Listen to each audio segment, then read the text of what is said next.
working on my sculpture and I've run into a little bit of a challenge with the leg itself. I've established some okay work on the belly and spine of my little bear here, but as I get in and start to work on the leg, man, there's a lot of information that just keeps getting in the way. As I move around, I'm seeing things and I don't want to mess up all the really great work that I've done before.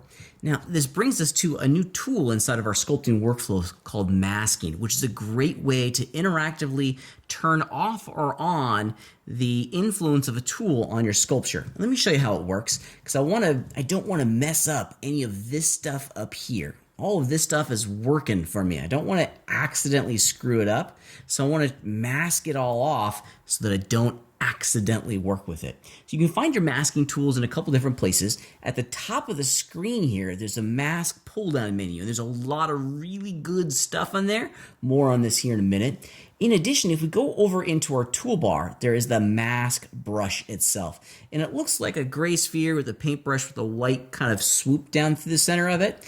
And that masking tool is going to allow us to paint polygons on or off. It's not the visibility, it's just their availability and influence, or their ability to be influenced by the sculpting brush. Let me show you how it works. It's pretty straightforward. I'll do it on the big part of the bear, and then we'll put it into action. So we're just gonna left click and drag, and where it's black, we've basically turned that area of our mesh off. If I grab clay strips, for example, see how it's getting to the border of that mask and just stopping? That's cool, right? That's pretty neat. This area, the part that's been turned off, is not being influenced by our sculpt brush. Now, this is a really neat addition, and I like this. I like having this functionality inside of our sculpting tool set to get rid of our mask. It's really quite easy. Just go to the masking menu, and you find clear mask, Option M on your, or Alt M, excuse me, on your keyboard as well, and that will clear the mask. You can also invert the mask, which is also pretty cool. Maybe we want to affect everything outside of the mask. If we go back into that masking area, there's invert mask. Control I is the keyboard shortcut to invert the mask, and now we could go in and we'll just do clay brushes again. See how it's not influencing the part that's all been blacked out? It's pretty cool.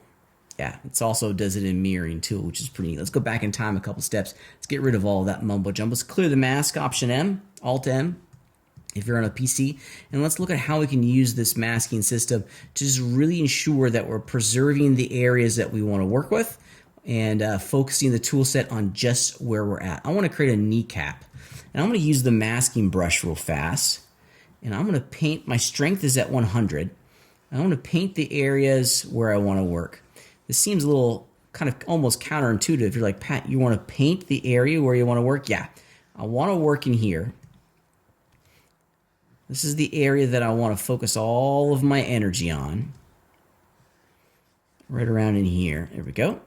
And now I'm going to invert the mask. Control I. I can continue my work and not have to worry about accidentally messing up any of the other parts of my sculpture. I've kind of turned off the other areas of my sculpture from the influence of the brush itself. And now I can go in, I'm just using clay strips here. I'm going to create the illusion of kind of like a kneecap. Yeah, I'll start blending it out with this smooth brush, and we'll go from there. Now this isn't going to have a bony kneecap. We just need to suggest that there is a kneecap, or a knee in the anatomy. As one might imagine, this is going to be under a heavy layer of fur and what have you, so we don't need to get super detailed with the kneecap, but there does need to be one. You know, another thing that I'm running into, and this is kind of driving me crazy, I'm trying to work on the inside, and as I orbit around, woof, I see the front leg constantly go inside of my view. Well, I don't want that. Let me show you another great masking tool that's going to help you, especially when you want to focus all of your energy on one part of your sculpture itself. Now, we have this really neat masking system. There's a bunch of masking tools way over here in our toolbar, and there's one that's called box mask and lasso mask and line mask. Let's use box mask. Box mask allows us to do something very similar than what we had before. Let me clear my mask.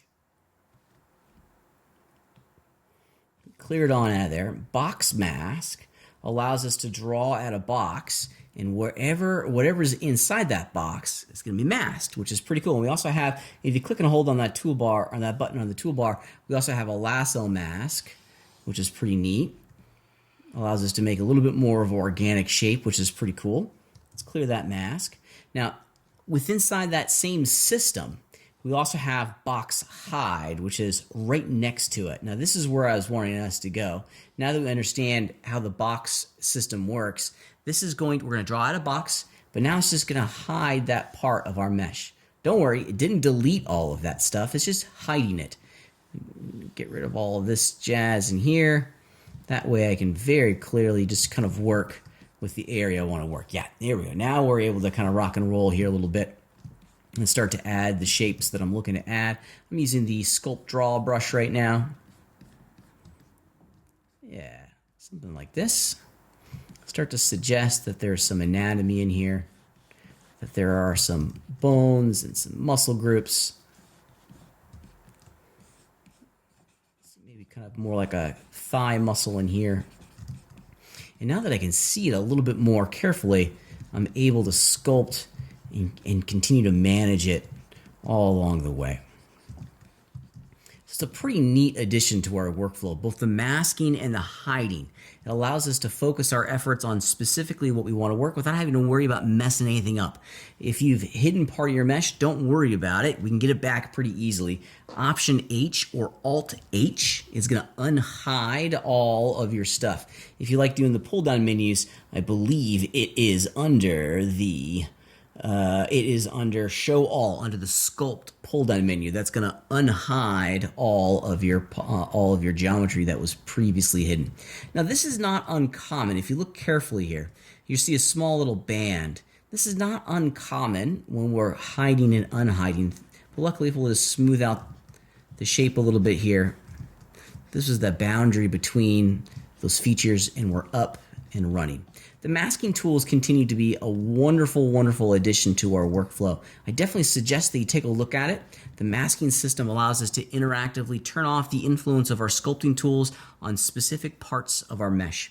One thing that I would encourage you to take a look at as we round out this idea are all the different ways that we can mask. We can even mask by cavities and what have you. So it's going to find all the low parts in the mesh and automatically turn their influence off by our sculpting brushes. I mean, look at this.